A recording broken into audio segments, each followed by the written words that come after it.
Bonjour à tous. Après avoir vu les techniques de séparation des mélanges hétérogènes, nous allons détailler une des techniques de séparation des mélanges homogènes. Il s'agit de la distillation que nous testerons sur du Porto qui est à main cuit.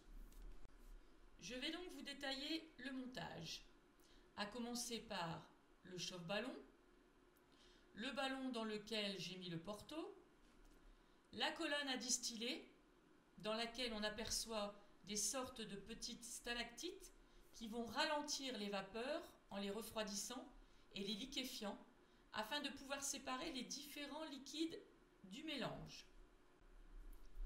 La sonde du thermomètre électronique que j'ai adaptée, reliée à son affichage. Puis le réfrigérant constitué d'une double paroi. Dans celle du milieu circulent les vapeurs et dans l'autre, l'eau du robinet qui est chargée de refroidir ces vapeurs afin de les liquéfier.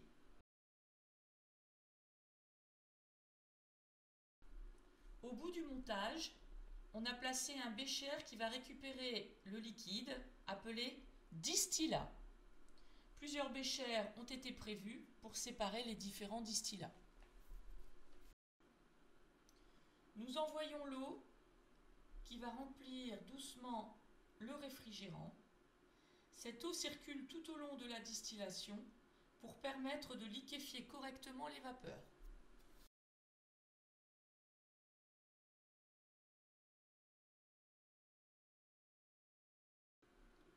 Le Porto a commencé à bouillir et à se vaporiser. On peut apercevoir les gouttelettes qui se sont formées sur les aspérités de la colonne à distiller, permettant ainsi de ralentir la vaporisation. On peut voir que la température augmente rapidement. On constate que la température se stabilise vers 79-80 degrés Celsius. Nous voyons également dans le tube réfrigérant les vapeurs se liquéfier. Nous récupérons les premières gouttes de distillat. Ce liquide correspond à l'alcool contenu dans le Porto. Sa température d'ébullition se situe donc vers 80 degrés. Nous avons récupéré un premier distillat dont l'odeur nous permet de dire qu'il contient essentiellement de l'alcool. Pour avoir de l'alcool pur, il aurait fallu distiller à nouveau cet échantillon. La température a recommencé à augmenter plus rapidement jusqu'à un palier de 100 degrés qui correspond à la température d'ébullition de l'eau. Cette température restera la même jusqu'à la fin. Nous constatons que le liquide restant dans le ballon brunit de plus en plus. À la fin, le résidu de couleur brune qui a brûlé dans le ballon correspond au sucre et au colorant contenus dans le Porto.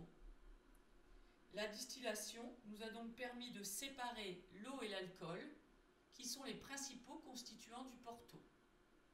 Merci à tous.